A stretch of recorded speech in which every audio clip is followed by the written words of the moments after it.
Om Shri Sai Ram. Loving Sai Rams to one and all. Now I welcome Sri Vijay Krishnan sir, Tamil Nadu South's State Vice President, Sri Sathya Seva Organizations, Tamil Nadu. Sir, Vijay Krishnan sir, please introduce our guest speakers and welcome.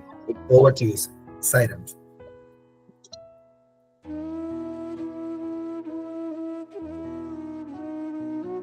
Om Shri Sai Ram, offering our most reverential, prayerful and loving pranams at Bhagwan's lotus feet. Today, it is kind of blessings from Bhagwan and a great privilege to me to introduce the speakers. One has been our very revered professor in the same college where we studied. The other has been a colleague, or at least a junior colleague. Professor Sudheer Bhaskar sir, who has been with Sathya organization, he doesn't need any formal introduction as such, because he is very well known. He has been with Swami for so many years. He has been accompanying Swami during darshan for so many years. Presently, he is holding the post of Director of Sri Sathya Sai Center for Human Values at Prashanthi Nilayam. Previously, he was the Director for Sri Sathya Sai Media Center. Before that, he was the faculty member in the management department of Sri Sathya Sai Institute of Higher Learning. He was also Dean of that department. So we all have been fortunate to attend his classes, and after that have been continuously interacting with him.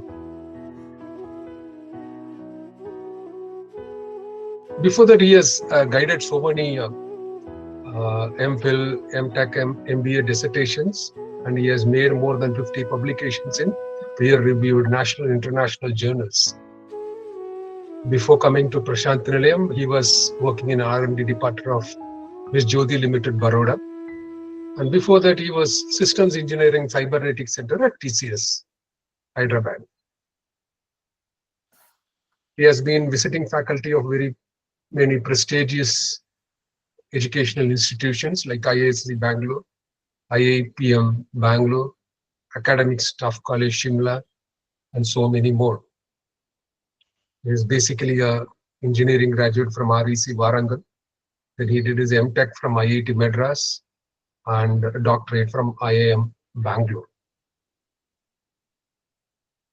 Other colleague of mine, or junior of mine in college of Sri Sathya Sai Institute, Amey Deshpande. He was with Swami from his primary school. Then he completed his education completely in Swami's education institution itself. He also did his PhD in management in 2015. He's also a bhajan group singer. Whoever has watched the live programs of Prashanthi Nilayam would have seen him sitting directly in front of Swami's Samadhi. Currently, he is also working in Sri Sathya Sai Center for Human Values. The very interesting part of these speakers is that they have lived with Swami for so many years.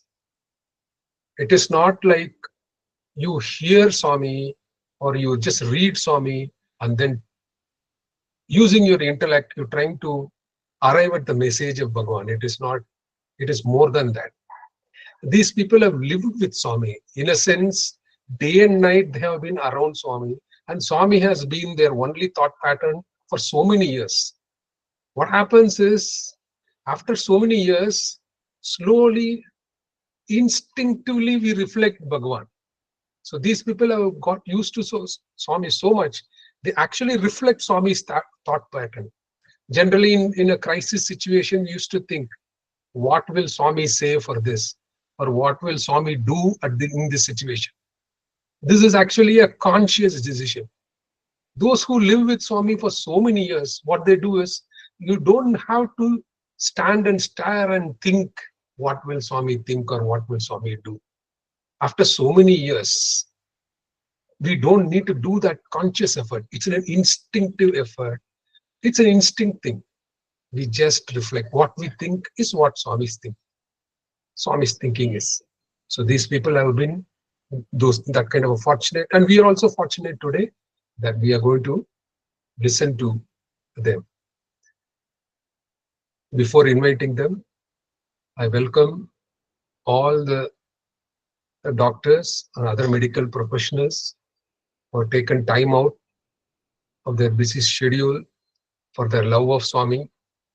They are giving their ear and heart to wonderful message of Bhagwan. Sir Sudheer Bhaskar sir, Sri Amey Deshpande, sir, the floor is yours. Welcome, sir. Thank you, Dr. Vijay, and also to the Professor Mukundan. Am I audible, please? Volume is okay, or shall I increase or decrease? Yes, sir. Yes, sir. Audible. Audible, sir. You are audible, sir. Okay, thank you. I'd like to thank, on behalf of both my colleague Amey and as well as myself, to the Sathya Seva Organization South Zone for giving us this opportunity to share our few experiences, thoughts, or understandings with all the participants who are mostly professionals. At the very outset, I'd like to offer ourselves at Thy Divine Lotus Feet, Bhagavan, with a prayer. Please hold all our hands and lead us on the path you have chosen for us, the destination being Thy Divine Lotus Feet. Sairam.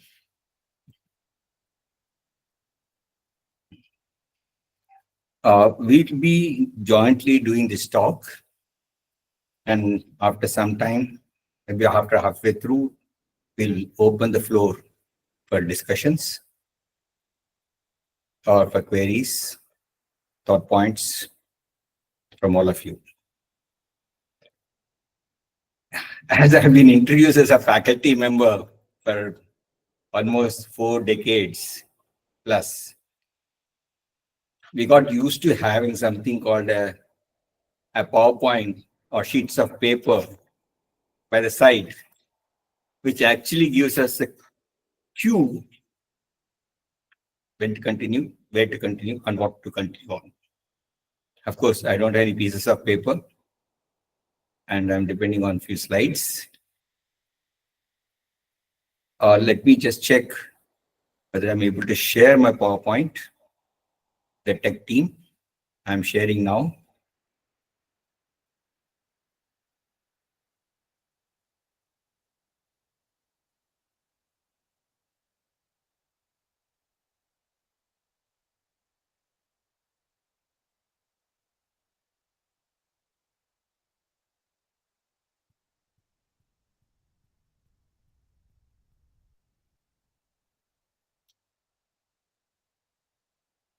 How do I share your PowerPoint, please?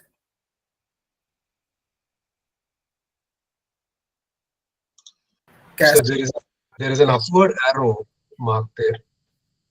Upward arrow I came. I marked and It opened my windows. will show multiple windows, and you have to select your. One second.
Hope you are able to see the presentation. Yes, sir. Visible. Okay. Thank you very much. Amey, technology is something we have not mastered as yet because of the age, let us say it. Anyway, great to have help around.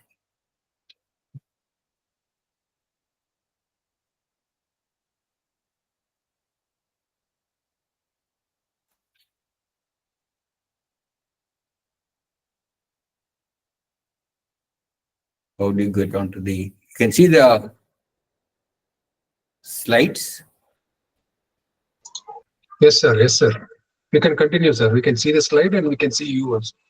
Okay. Only thing, how do I continue my slides?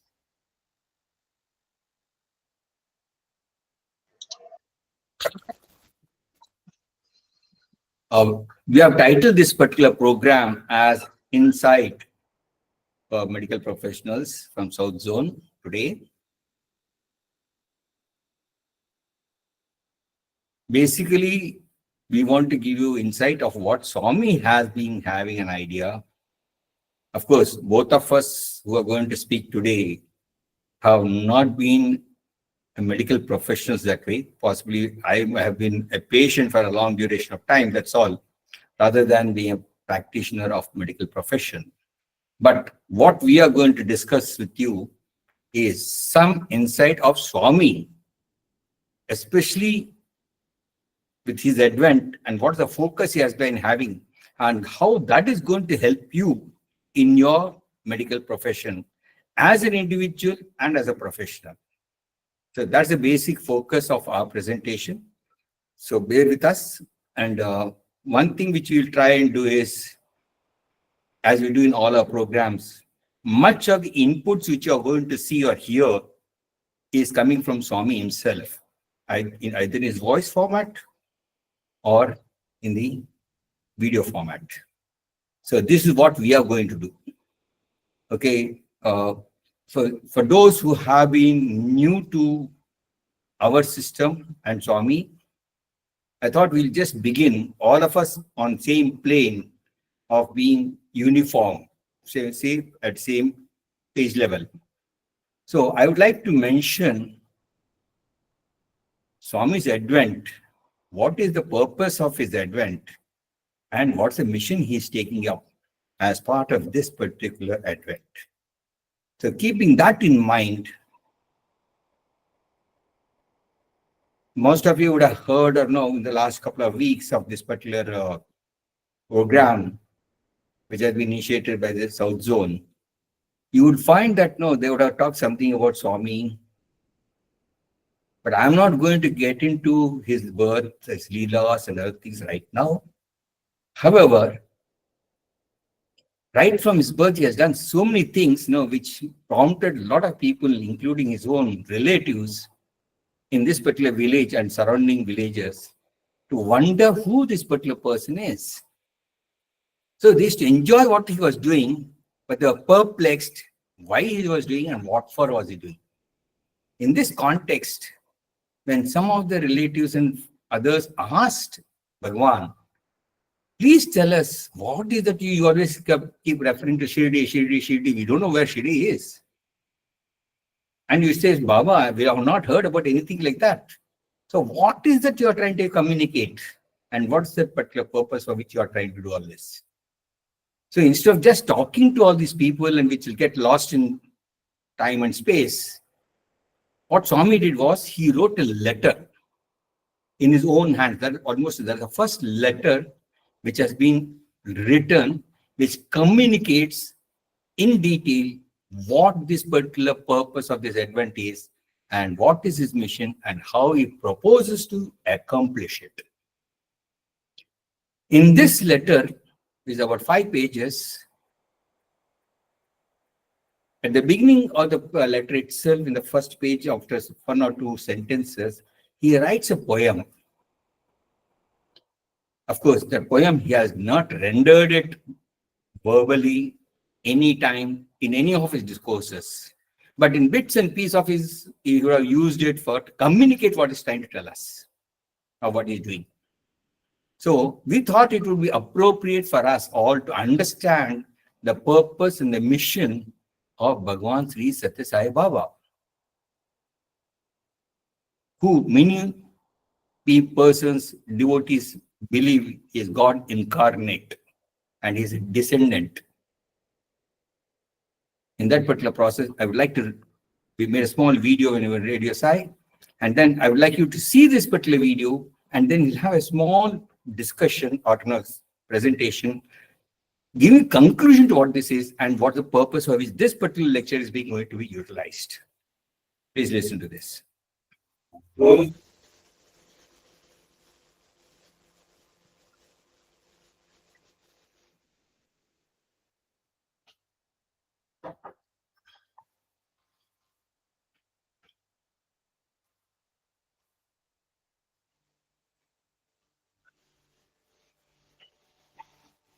అఖిల మానవులకు ఆనందమునగూర్చి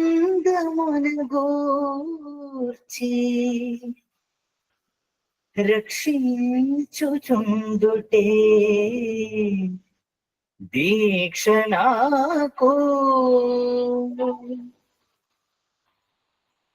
సన్మార్గమును వీడి చెరిగించు వారల పట్టి కాపాడుటే వ్రతము నాకు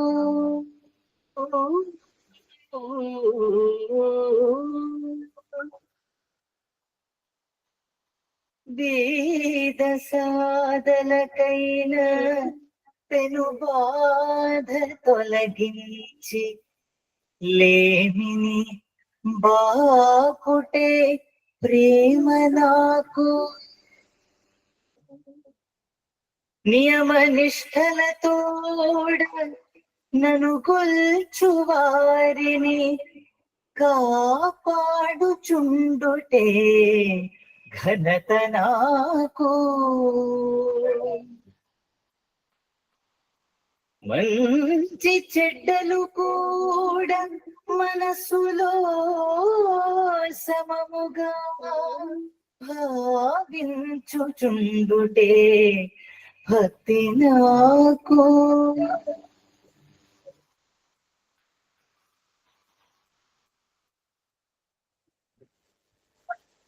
Swami further assures us, and I quote, "This means that I will never give up those who attach themselves to me.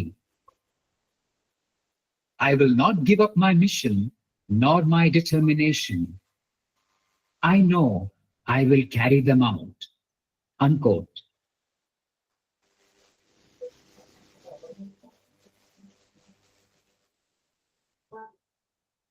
You can see there are certain things Swami has said, and then he is giving this assurance that he is going to accomplish it. That means he is talking in a deterministic mode that in finality that I am going to accomplish it. Okay, so let's see what are the things which he has been saying this. I have a task to foster all mankind and ensure for all of them lives full of bliss.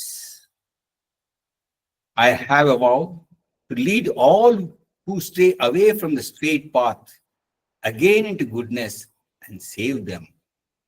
I am committed to the work that I love, which is to remove the sufferings of the poor and grant them what they lack. My glory lies in protecting all those who worship and adore me with good conduct and steadfastness. The hallmark of true devotion, according to me, is to treat the dualities of joy and grief and gain and loss with equanimity. This is what it is. You know, if you look at all the things which you would have heard about in the last few presentations, or what you're going to get through many more presentations which are going to come in the next couple of months, you will find that no, all of them fit into this particular 5 aspects.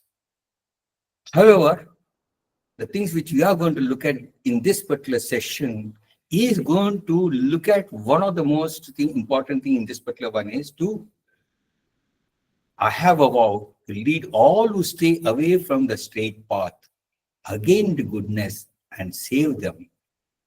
Yes, I think over a period of time, of maybe many number of births which you have taken, you would have found that possibly we would have gone astray. Let me give this example, which is also important to know when we come to the last point.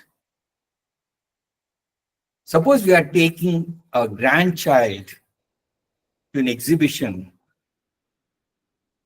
or to a museum or to any other location, a fair. What do? As we enter, we tell the child, hold my hand and don't leave it. Am I right? And as we go, I know what the whole thing is, and I'm sure what I want the child to see and experience and learn from it, which the child does not know unless it sees it. But on the way, it finds a lot of distractions, something else happening, and it tries to go and see what it is. It gets attracted to see what it is or to know what it is. So it tries to pull the grandfather towards that particular direction, but you don't want the child to digress, but you say, no, come this way only.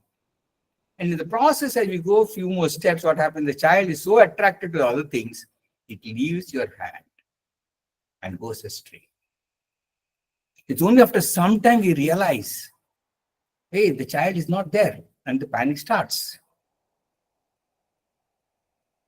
On the other hand, when we enter this particular ground, if we hold the child's hand ourselves tightly and walk with it into its area, we are going to take the child all along. Even if he wants to go astray, I will not allow it. I'll just drag it back onto the path I want. And mind you, since I have the interest of the child, I will not allow the child to go through all the muck and all the rubbles and then the thorns and other things. I'll take it through a safe way to reach and see that all aspects are come to the destination. In the same way, Swami has given an assurance that those who have strayed away, I'm going to hold your hand and lead you back onto the path. Just imagine what a great assurance is that the Lord of the universe himself is telling us that I know you would have gone, but I am going to bring you back. And it is my responsibility by me holding on to your hand. Of course, few other conditions are to be satisfied, which I give below. After you do that, then he is going to lead you to. And that's what we also prayed. Swami, hold our hands and guide us on the path you have chosen. That's our prayer has been, isn't it? So that is the important one. Now, if you look at this particular one, as in we take different births, and in this particular birth we have come, if we want that information which is needed for us to be on straight path,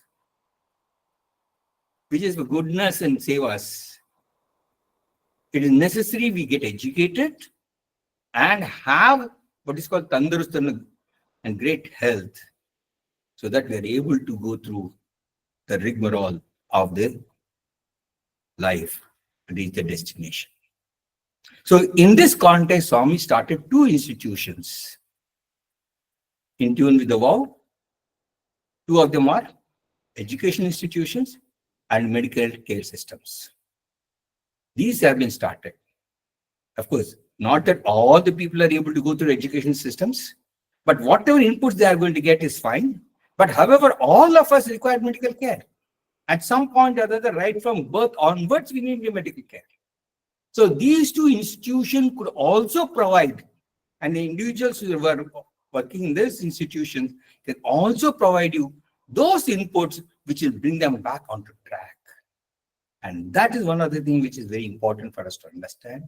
And what's the context in which we are talking about? If this is clear, we'll go on to the next point, which is we want to set clearly certain terms which are used by Bhagavan. And though we all have heard those terms many a times, we always would like to know, is there a difference what our understanding has been and what Swami has in mind with these two particular terms? And the one is very simple, is what is spirituality? I'm sure you must be having some notebook or scratch pad or something with you, I would like you to note down what comes to your mind, what your understanding of spirituality is, and what is spirituality for you. Can you please note down?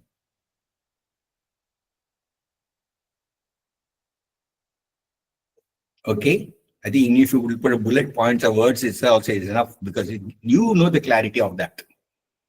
Now let us see what Swami has said is spirituality is. That is in the discourse Swami had given 19th April 1998. He has clearly given this information. Of course, he has started his whole mission with this particular concept, though we don't find there are a lot of discourses which are not recorded, but they're available in the script form. It is mentioned, but I thought if you can hear Swami himself say what his state is, I think it will make much more impact for us. So we found that in 1998, April discourse, Swami had given what is spirituality. Let's listen to it. అసలు ఆధ్యాత్మికమనగా ఏమిటి దీని అర్థం? What is the meaning of spirituality? ఏదో ఆది ఆత్మను భరించడమే ఆధ్యాత్మికం అంటున్నారు. We think the thinking of a constant కాదు self. కాదు కాదు కాదు.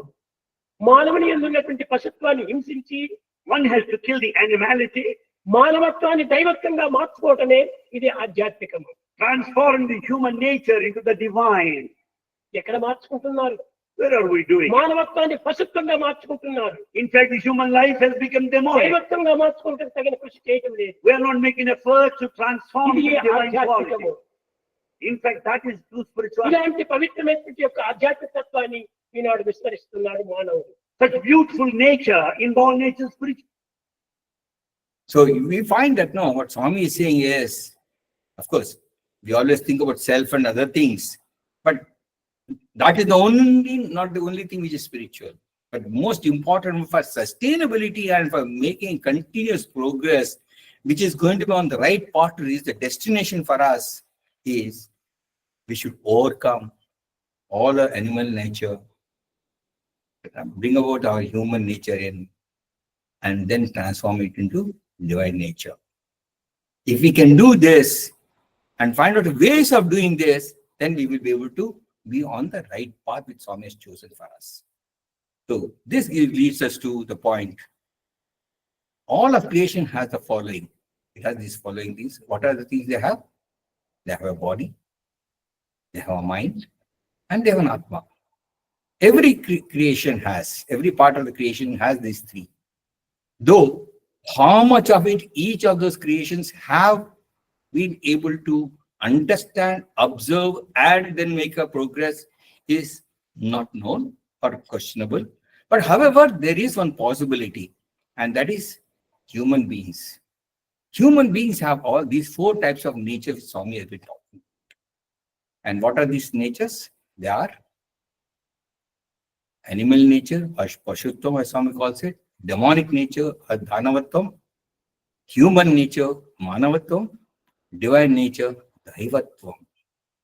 These are the four natures we have. That means we should be able to make progress from animal nature, which is lowest in the entire order, then go on to the demonic nature and overcome both these together if they are there and go to become human in nature. Manavatvam, which Swami talks about. And then from there progress to divine nature. If you are able to accomplish this, the whole of the exercise of whatever you call spirituality is to reach these particular stages. And the process of going through this and then overcoming each one of them and realize the next stage, next milestone, and then continue to the end of the journey is what is called sadhana. We'll talk about it later. And there is a process of going about all these things. Okay. Now let us look at a little more details of this particular natures. What are the characteristics of these natures? They are animal nature is identify with the body only. Demonic nature is identify with the body and mind only. Human nature is identify with body, mind, and Atma. And divine nature is identify with Atma alone. At this point, I think I'll just break from my presentation and I would like to request Amey Deshpande to give illustration for each one of these natures as has been explained by Bhagwan himself. Amey? Sairam everyone, Sairam sir. So this is really one of the most comprehensive definitions of spirituality as given by any master. In fact, if you go through the entire literature of all of spirituality, whether it was Shankara or Madhva or Ramanujacharya or Buddha or the Mahavira philosophy, this is one of the most comprehensive definitions where Swami is telling us that the practice of spirituality must basically result in refinement of our own characters. So all of us have got various qualities of there Pashutvam, Danavatvam, Manavatvam and Daivatvam. And in fact, the human being is the only being which is capable of getting this transformation from Pashutvam to Daivatvam. So if you look at it like a continuum, on one end of the continuum, maybe the right side you can consider is Daivatvam, which is divinity. And on the left hand side, the farthest end would be Pashutvam. So Swami is telling us that, we have to constantly keep moving from Pashutvam to Daivatvam. And in fact, all of us, all those who are with us on this satsang, as well as the entire mankind, the 8 billion of us who are there in the world, are somewhere along this continuum, right? Now, Swami is telling, in fact, in the discourse, he very clearly says, what are we putting efforts for? We are putting efforts from Manavatvam to go to Danavatvam or to Pashutvam. We are not making efforts to go to Daivatvam. Now, what does that mean? Is, for example, if you look at what is animal nature? Any animal, Swami says, and it is even written in Hitopadesha, that Ahara, Bhaya, Nidra and Maithuna, that is food, fear, sleep and procreation, these are, Pashubhi Samanaha. That is, these are the qualities of an animal. The animal is just not able to focus or put its effort into anything other than this. Correct? Any animal you take, it will always be worried about food, right? So to somebody who gives it food, it will always wag its tail. And then when it comes to fear, it's always fight or flight, right? Either we fight the fear or we run away from the fear, right? Then we have procreation and then we have sleep. So these are all identification with the body.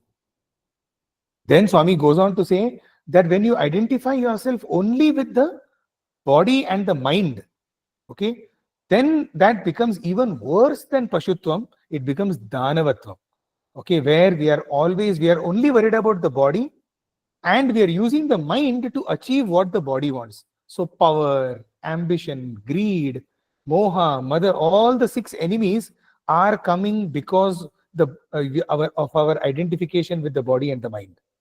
Then comes the next, which is at least acknowledgement of the Atma Tattva. That we are not just the body and the mind, but we are also, there's what is driving the body and the mind is actually the Atma Tattva. And ultimately, masters, like Bhagavan, like Ramana Maharshi, like Ramakrishna, and the great masters who have walked on this earth, they are the ones who identify themselves with only the Atman. They don't identify themselves with the body at all. And we have seen this. I can give you one example from Bhagavan's own life. One of the brothers who was serving Bhagavan, he was once telling us that one day as he was sitting and doing Padasevanam for Swami, he noticed that there was a big blister. Okay, there was a big boil on Swami's foot. And so when he saw that, he was so shocked. So he just looked up and he just, folded his hands, trying to get Swami's attention. Swami said, "Yema indi." He said, "Swami, idi yela indi." He said, "How did this happen? Swami, you are having such a big, pus formation. It looks quite like septic." And Swami said, "Oh, that no. Actually, one small glass piece has gone inside." Okay, so just imagine when that glass piece must have gone in. Okay, and so it has become like that. He said, Swami, what can we do? Please tell us. He said, Swami said, I'll just remove it. He said, Swami, but it will be so painful. No, you just remove it. Just, So just imagine he brought a needle, which is kind of, sterilized. And as Bhagavan was reading devotees' letters, that brother was telling that he himself actually made a cut in that, boil, and he pulled out the mirror piece, and he said all the while, Swami had absolutely no change. It was as if the Padasevanam was going on. And he says he was shocked to see the absolute detachment or the unidentification with the body. Bhagavan was never the body. So like this, we can give examples of how it is to be, completely identified with the Atma Tattva. Of course, what Swami wants us to do is, even before we reach there, first let us not be so much bothered about the body and the mind, and even at least acknowledge that there is an Atma Tattva. That is what will make us Manavata. Over to you, sir. Yeah. Thank you, Amey. So now we know what's the differentiation, what are the steps we need to go through before we reach the last stage, which is divine nature itself.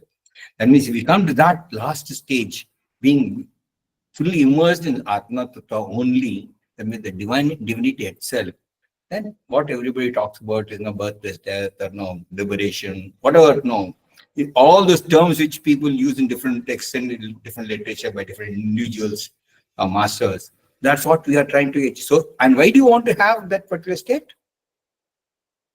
Because we don't want to come back again and go through all the things which you have gone through. So, right from schooling and all, and just imagine, if you just look at your own video backwards and see what all things you have gone through, you say, my God, do we need to go through all these things?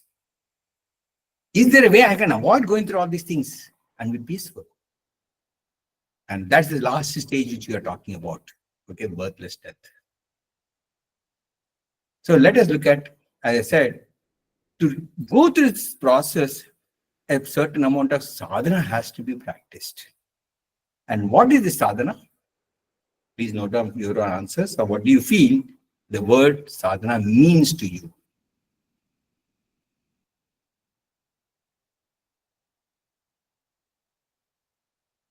Well, at least in South India, we have seen there are so many, when you go to a temple, there's so many talks which are being given, so many spiritual talks are being given. I mean, a lot of things are going on continuously, simultaneously, and I think there are more than 100 channels in the TV which is talking about spiritual aspects and sadhana.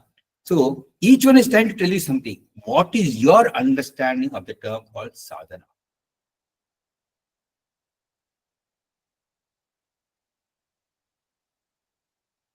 If you note it down, let us hear what Swami himself is saying. And this is from the discourse of 15th May, 1997. This is one part of one of the summer courses Swami had given.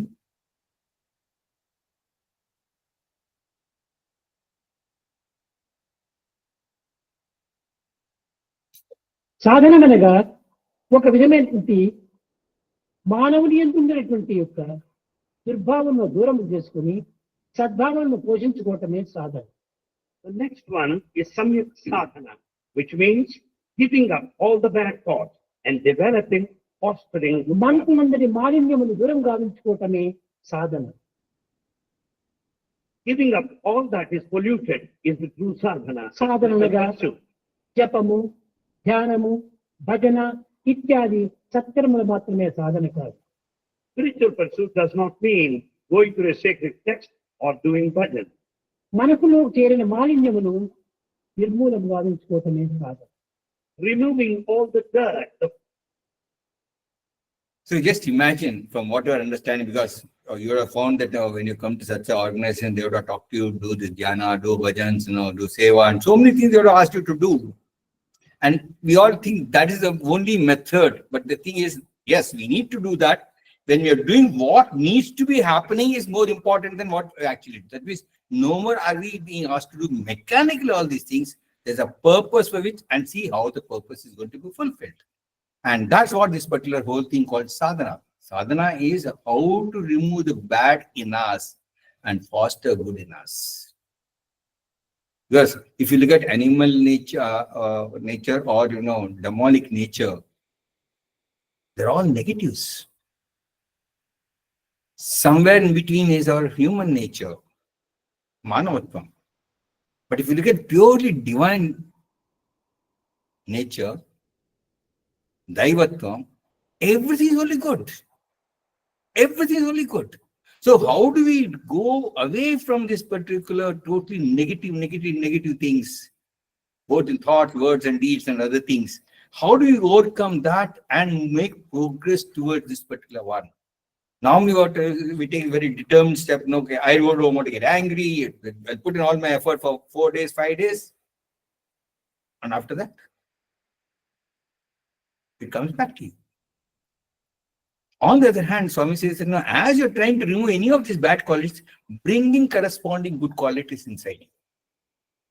When you're not supposed to get angry, that means what is that you're going to do? Instead of getting angry, you become compassionate. That means replace the negative by a good quality.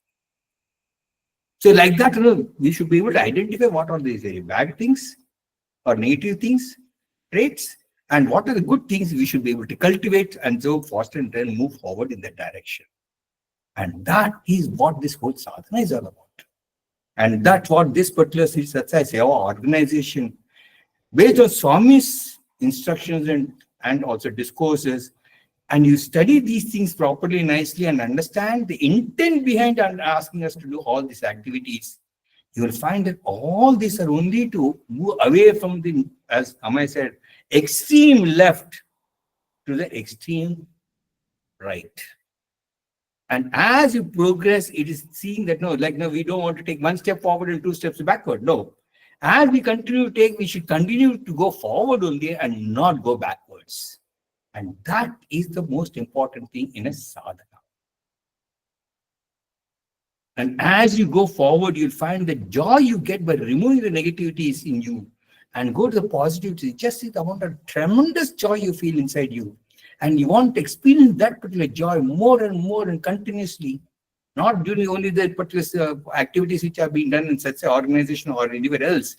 But I would like to experience that positiveness and the joy continuously whole day, if not beyond.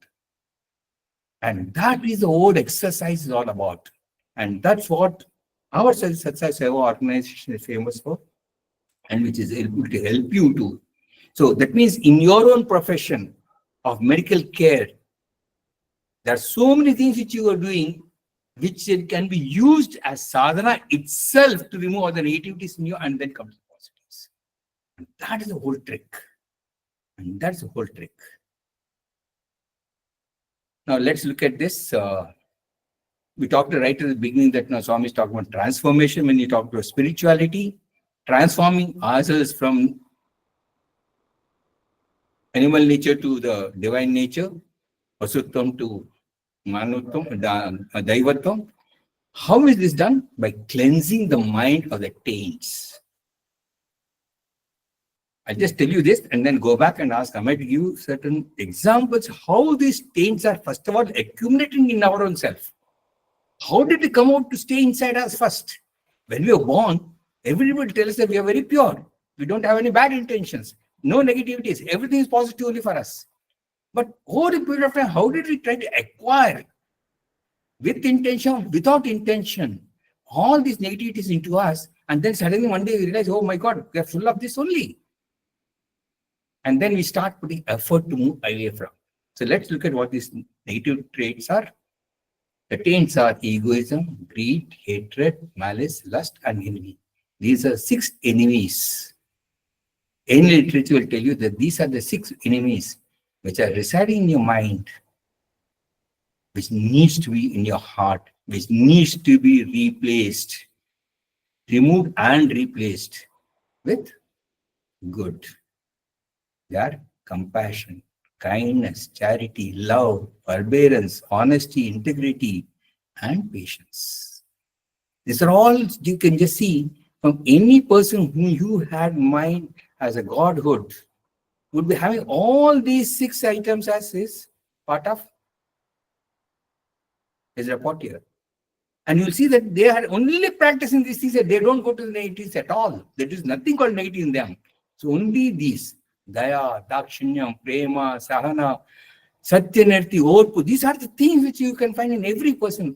And predominantly because we have lived with God, we have seen Him walking, talking, moving, we have been able to experience each one of them 24/7.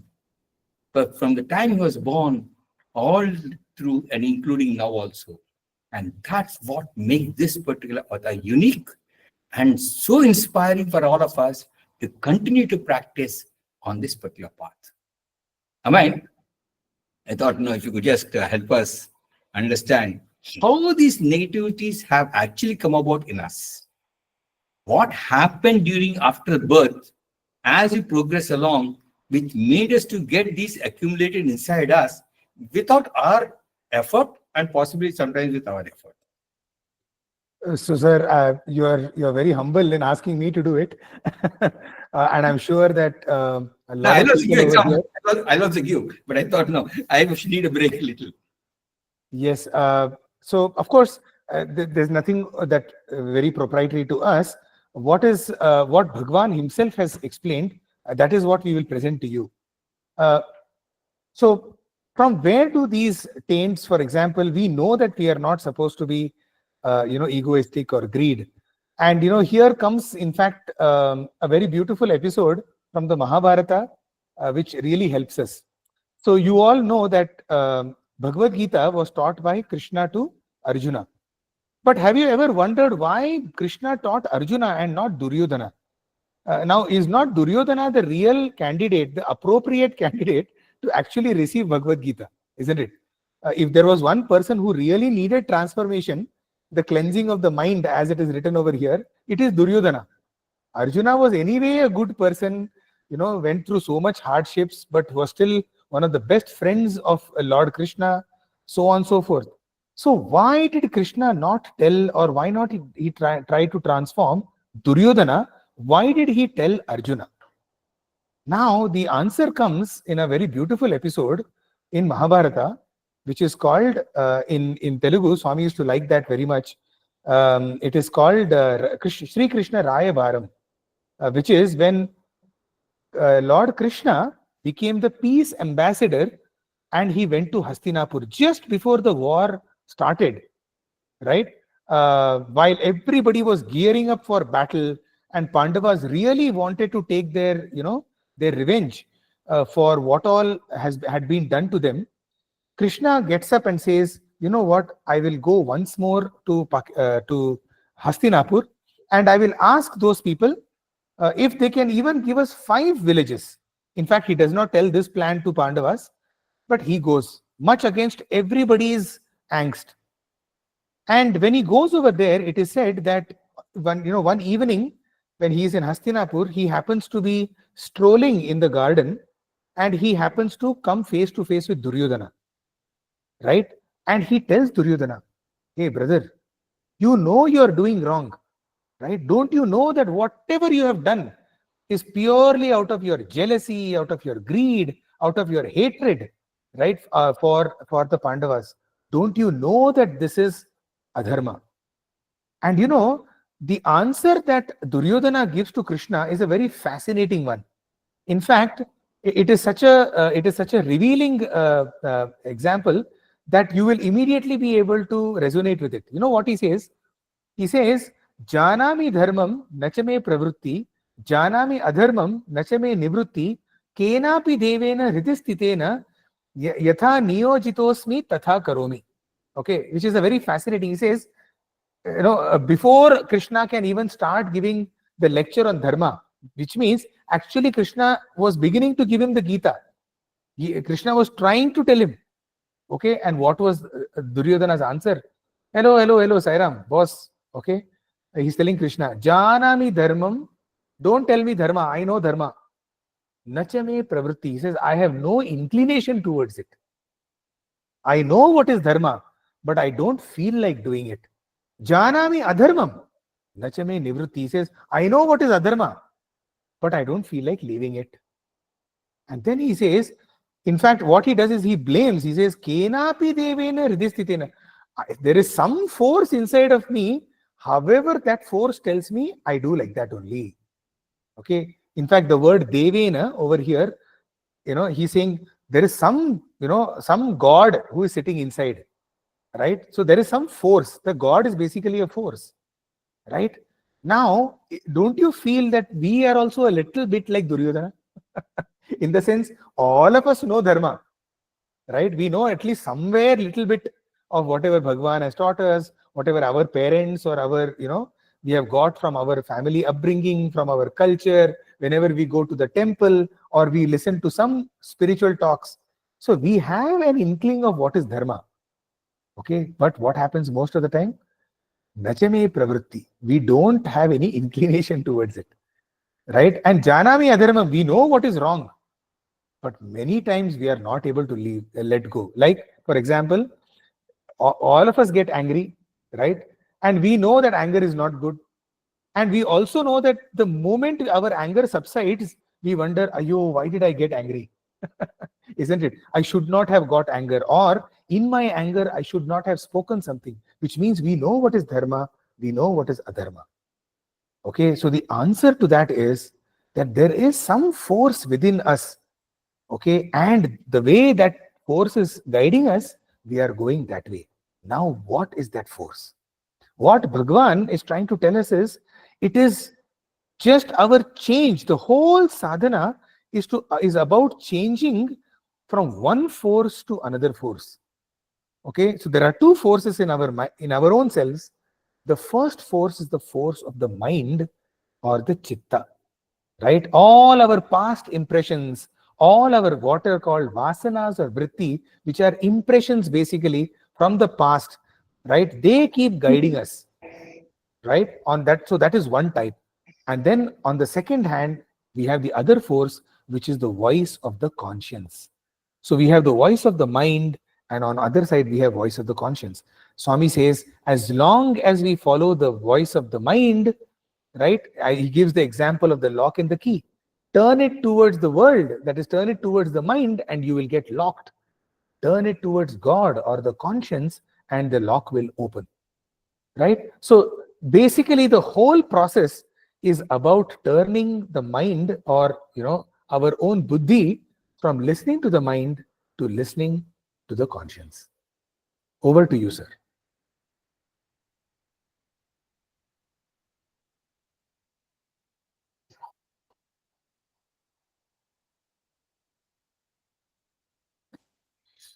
Sir, Sudheer Bhaskar, sir. Yeah, just coming. Yes. So even while sir joins us, Go ahead. yes, sir. I just explained whatever a little bit I could about what is that because of which we are having this egoism, greed, hatred is Beautifully because explained. yeah. Beautifully explained. Yeah. Yes, sir. Over to you, sir. Yeah. So basically, what the focus of what Swami is talking about, this transformation is, as Amey put in a very simple way, analogy was the lock. Then is the mind. Turn it towards the world, that means all these things come. All the Vishayavasanas come to us. These are the ones which are attracting us. And turn it to the right, from left, you turn it to the right, it goes to God, and God gives all these which are there on the right side. What is given on the left is when you lock it, and what you see on the right is what you open it. It's only this, what you call the mindset which you need to establish on a continuous basis, which will always ask this question, is this right or is this wrong? Is it on the right side or on the wrong side?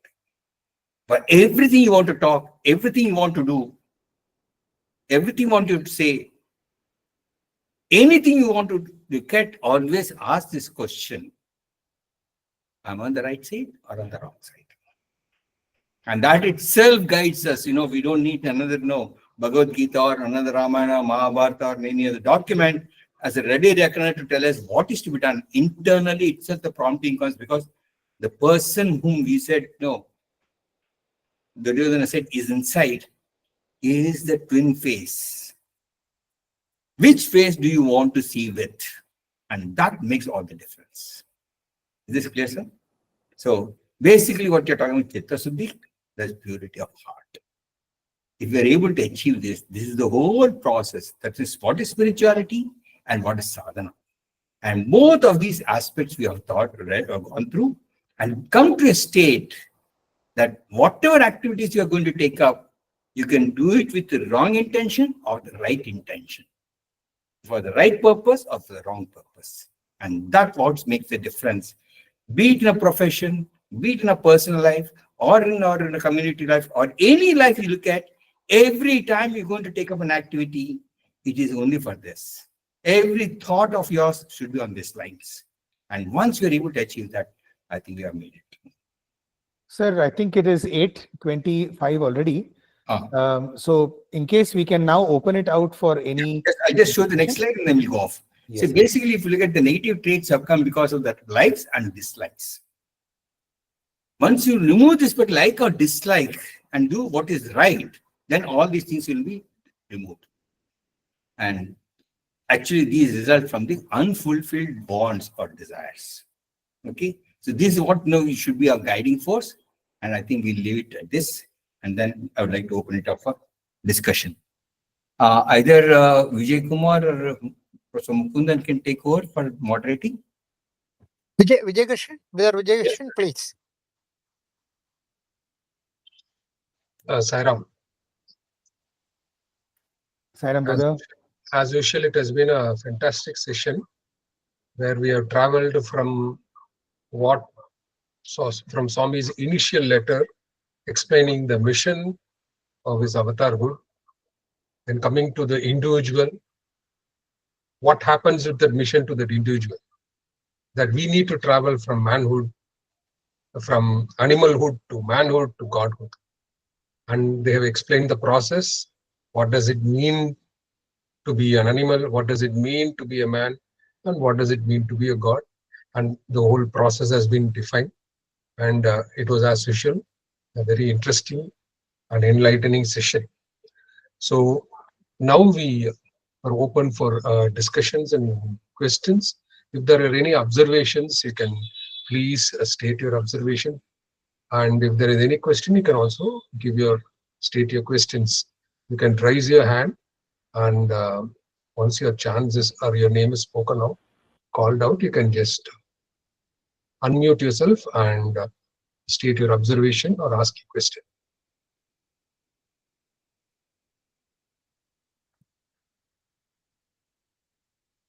So even before even as you are thinking about the questions or any statement, one of the reasons why we thought we will make this presentation, in fact, we were contemplating on, both of us are in the sense doctors. We have Dr. Sudheer Bhaskar, sir. He's a PhD. I'm also, but we are not the kind of doctors that you all are, which is medical, doctors and professionals. So while we were thinking, what is it that we can share with you? We were thinking that we can share with you the fundamental blueprint of, of spirituality. Because once we have the basic algorithm with us, we can now implement it into any profession, whether it's personal life or professional life or organizational life, right? It is the same formula. The formula remains the same. So instead of giving you specifically, any tips, in fact, you will be in a much better position to tell us about, your profession and what you can do in that. Therefore, we considered this as something that we can share with you.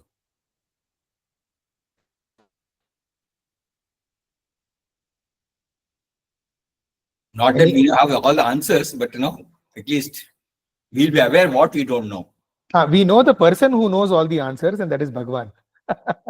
So definitely our idea would be to encourage all of you to take up the study of Sai literature in much greater detail, because all the answers, you see, Bhagwan, he is the avatar Purusha, right? So he will give all these answers in a very simple way, because for him everything is simple. For us everything is difficult, right? So, but what we have to do is we have to be diligent in our ability to actually go into the depths of his literature and try to pull out these formulas that are available for us. So what we just now presented, the movement from Pashutvam to Daivatvam, is a beautiful formula or a framework, So constantly can we ask ourselves this question, right? Am I Pashutvam? Am I doing Manavatvam? Or am I Daivatvam? Right? So this constant kind of Atma Vichara or self-inquiry is what will slowly take us towards that godhood that Brother Vijay Krishnan had just spoken about. Yes. Are there any questions or any thoughts, any observations?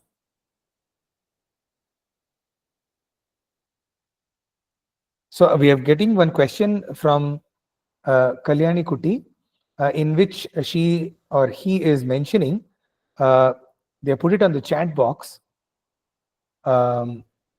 Sadhana, what can we do to see Swami in everybody? Let me just start off this because this is a very important question. First, we have to start seeing Swami in ourselves, right? If we truly believe that Bhagwan is with us, in us, around us, above us, right? Constantly, he is around us. We will be able to start seeing him in everybody, right? So I believe that's the first thing, which is to start seeing Swami in ourselves, number one. Number two, we don't have to see Swami in others. If we can just see ourselves in others, that will be a good starting point. As it is said, no, do unto others how you would want them to do to you, right? So that is why I feel even in help ever and hurt never, the more important point is actually hurt never, right? So how do we start hurting never?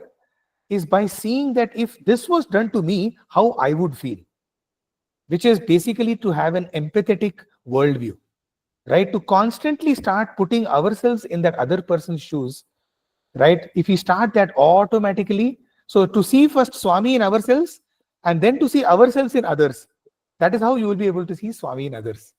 I mean, if that makes any sense. The other question that has come, we request you to give us some guidance on control of anger. Sometimes we are pushed. Yes, sir. One of the things is when do we get angry? That's one question. The second following question is, why do you get angry? If we know the answers to these questions, then we know how to control our anger. Yeah. Vijay Krishnan, sir? They can unmute and answer, because when sir is asking, it's very difficult to keep typing. Dr. Anybody could just unmute and raise your hands, and we'll ask you to respond, give your opinion. If you are able to identify, because anger, the reasons for occurrence of anger in us are many. And it's not time independent. It's time dependent. Is it individual dependent? No, it is not individual dependent. It is situation dependent. There are so many other conditions which make us to get angry. If you're able to realize that, understand that, then we know how to either neutralize it or overcome it. Control, just trying to control it, is like a spring in your hand. As long as you hold it, is there. How long will you keep on holding it? At some point, you let go, isn't it? When you let go, what happens? It boomerang with more force. The same way you try to control by putting a cap on the anger, and sometimes it's going to burst open. So one has to be cautious. So that the way to do this is prevent us from getting angry. So I need to know when we get angry and why do we get angry. And one of the things, I just put it up, we have seen that negative traits is unfulfilled desires.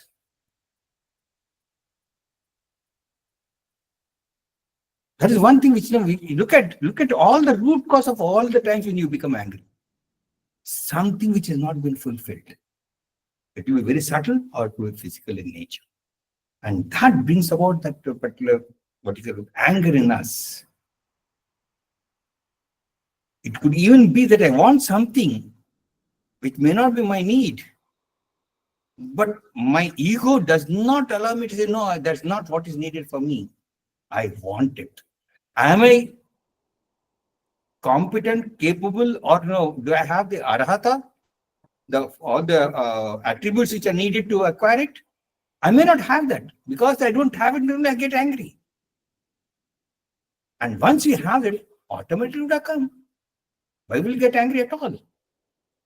And that is different. And also, adding to what Swami Amey has said, the previous one, if you are able to see Swami continuously in us, and then see, like he said very clearly, very beautifully, you will try to get angry to show it to somebody else, not on something.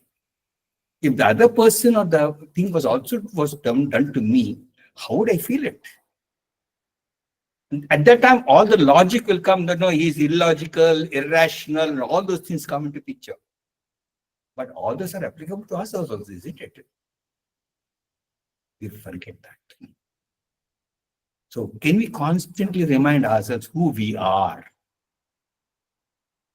And what the purpose for which you are trying to make this living and in this life? Then we will know that I want to overcome all these negativities and then go positive.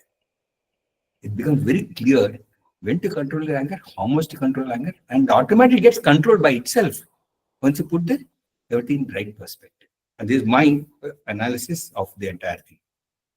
I mean, each one has to go through his own experience, because I gave based on my experience and my times when I get angry, that's what I was able to correlate and give this answer. But others could have a different view. I'll just share what, there's a very beautiful book which is written by Mrs. Joy Thomas. It's called Life is a Game, Play It, in which she very beautifully mentions that,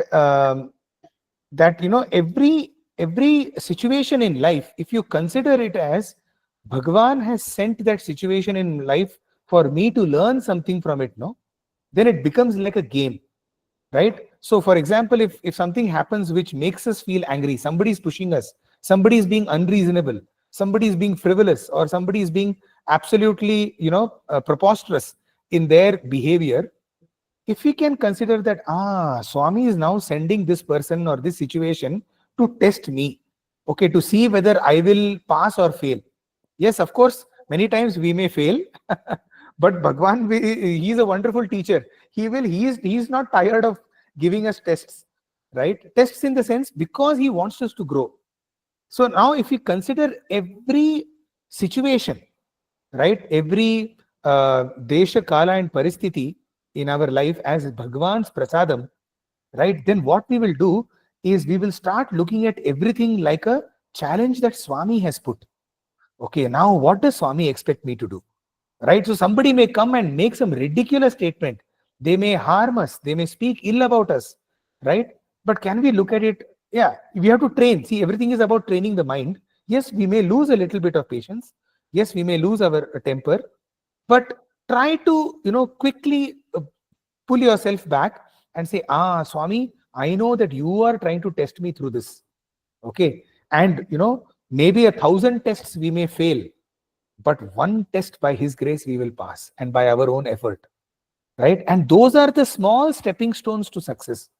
So I feel that if you can look at that, there will always be fantastic opportunities Swami will give, So this is something that helps me a lot, which is try to keep playing with Bhagwan, and therefore make your whole life a game with Bhagwan, where he is the, he is the referee.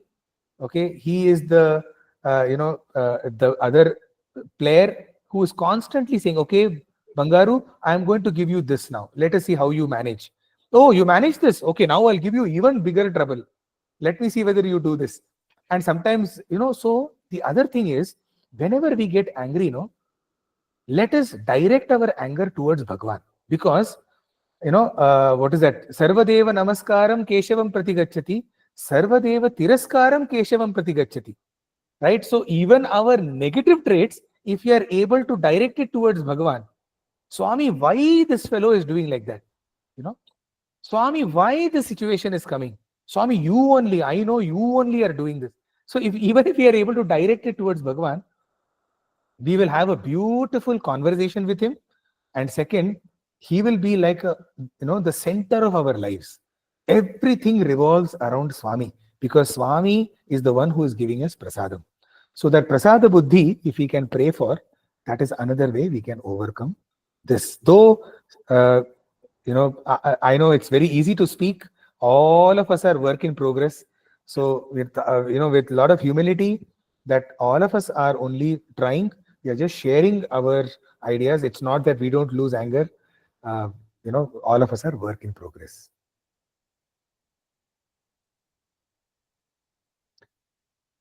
Any other thoughts or questions? It is 8:40, so do let us know when we can wrap up.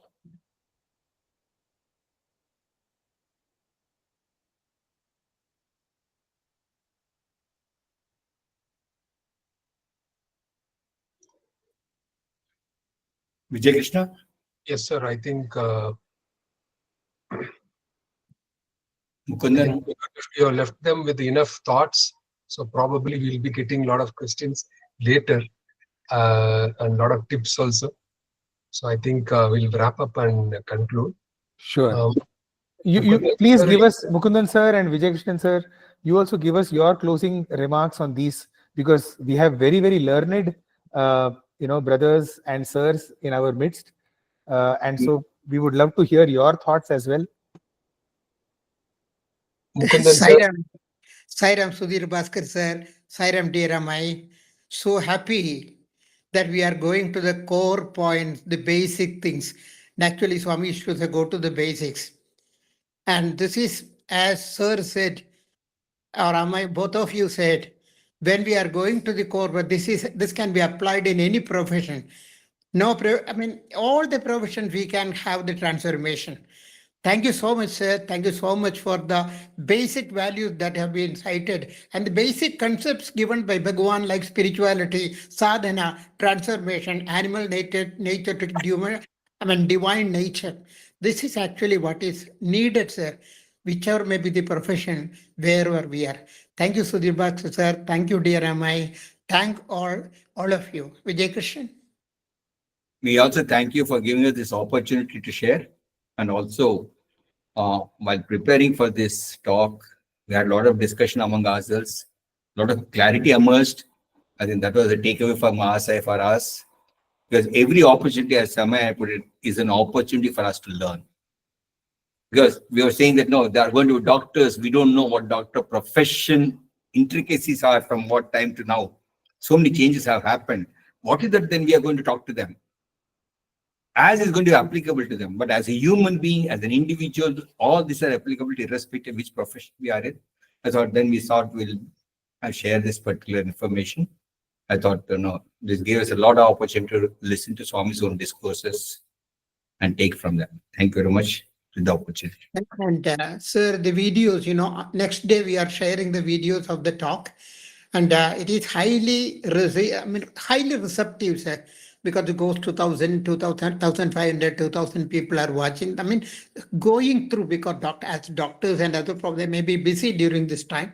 So in that way also, we are helping them to get all these points, sir. Sairam, sir. Vijay Krishnan. Thank you. Sir, again, we thank you both. I think anyway, we have listened to this talk, the concept, but every time when I listen to the concept, I feel that my lacune is actually increasing. I don't know. That is your humility. Yeah, the problem is more and more we are getting into the guilt even after so many years.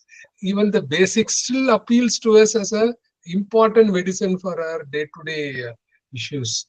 That's how Swami also stays relevant with our life at every moment. That is because the profundity of those foundations, the foundations are so important, so strong.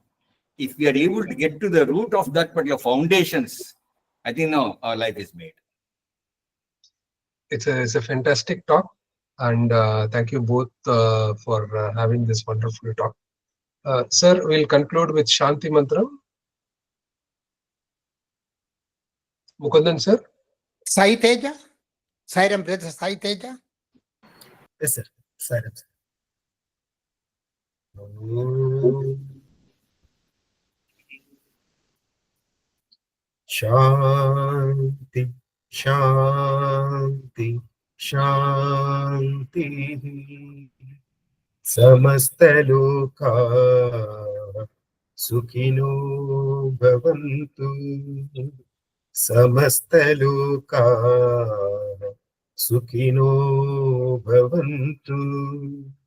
Samastaloka Sukhino Bhavantu.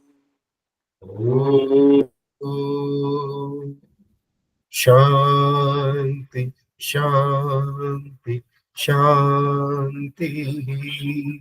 Jai Bolo Bhagavan Shri Sathya Sai Baba Ji ki Jai.